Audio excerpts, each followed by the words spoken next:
At the beginning of 2008, I tried out for the New Zealand Olympic team and missed out on selection. So I said, you know what, I'm going to move up, do the half Ironman stuff and see if I can make a splash. And I came over, I raced 3 half Ironman races in 3 weeks, got 2 firsts and a second, and really enjoyed it. So I set my sights on the World Half Ironman Champs in November. Raced there, I won, which was great. And I kind of said to myself before the race, if I win the World Champs, then that's it. I'm going to start racing Ironman. So that's kind of how the Ironman came along.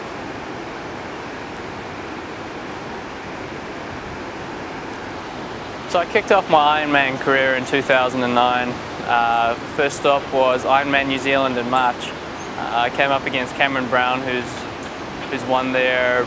Well, this year he's won there nine times to date, and I guess I just didn't have as much as the experienced old man on the day, and I finished second.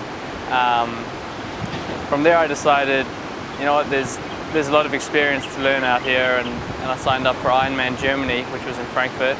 I competed there and finished 9th, and then at the end of the year in October was the Ironman World Champs in Kona, and I was having a great race and had a diabolical explosion at about 10 kilometers to go, 6 miles to go, and went back from about 6th place to 11th place in the space of 40 minutes. So yeah, 2009 was a great year. It was a good transition for me, and I was really happy with how everything unfolded. I think the big thing I learned over the Ironman distance was pacing. Pacing is everything, especially in Kona, where you have those elements. You have the heat, you have the competition, you have humidity. It's a hard course. Pacing comes into play hugely. I mean, out on the bike, a lot of guys going out the first quarter, they're going quick, but then the field starts to get smaller and smaller and smaller. And then you hit the run, and you feel great. You feel great. Halfway through the marathon, you're feeling good. You feel fine. And then you hit the Queen K, where there's not many people out there. You're by yourself, and you start getting the mental games, playing the mental games. You feel bad. You feel good. You feel bad again. And yeah, that's where I struggled. I started to fall apart the last quarter of the marathon. I really struggle with the pacing side of things because I feel great. You feel, you know what, this is easy, it's not hard. I mean, you're going steady, you think, yeah, no worries, I can keep this up for 8 hours. And it's not until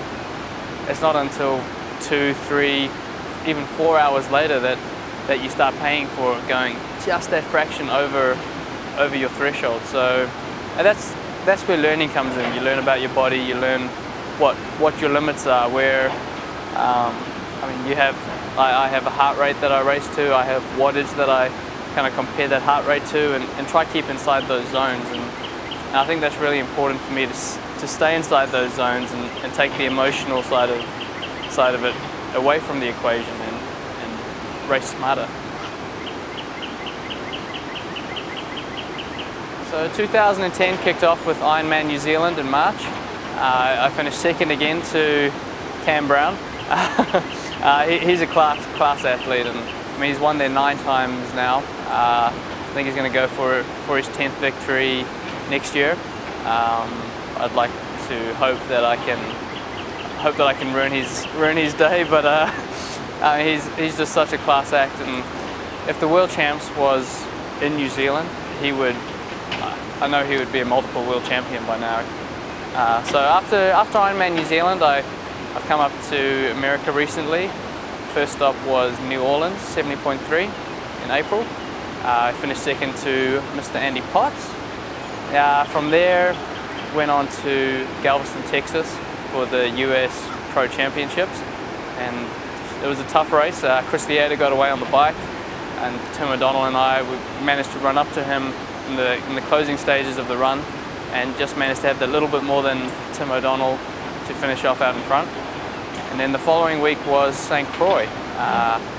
And it was great down there. It was so hot, stinking hot, and the course was just the hardest course. I mean, it was the hardest race that I've ever done, and I found myself battling it out with Tim O'Donnell again, and yeah, just luckily I managed to recover better than him from the week before and had that little bit extra the last mile of the run.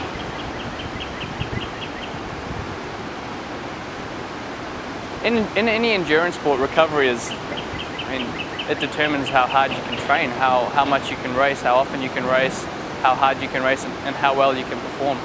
So recovery is really important to me, especially over the last 3 weeks where I had 3 half Ironman races in 15 days. I had to make sure that I was bouncing back after each race as quick as I could. I think the biggest thing that helped me was taking ARX.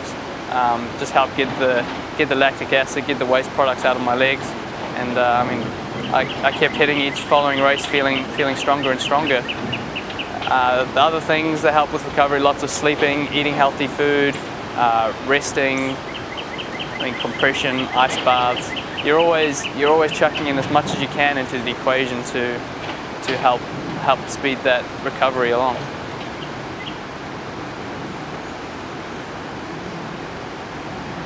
This year I'm really looking forward to hitting a lot of half Ironman races around America. It's a great distance. I mean, you can race hard, you can recover well, and the competition is, I mean, this year it's just stepped up a whole nother level. I mean, you can't cherry pick races and have an easy race. Every race you're getting pushed to the limits. Probably what I'm most looking forward to this year will be going back to Kona.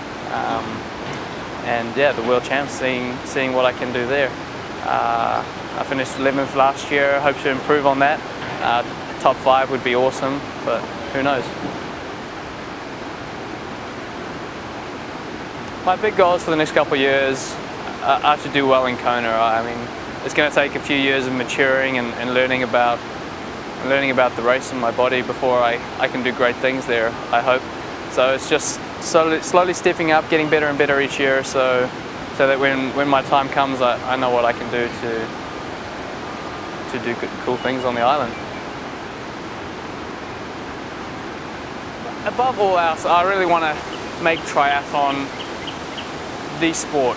I want to, like Michael Phelps has made swimming, Tiger Woods has made golf, or Michael Jordan or Michael Schumacher, what they've done to basketball and Formula One racing. It's, I mean, they've really made the sport that much more than what it was, and I would like to leave my footprint here, and who knows, 10, 15 years down the track, we'll see.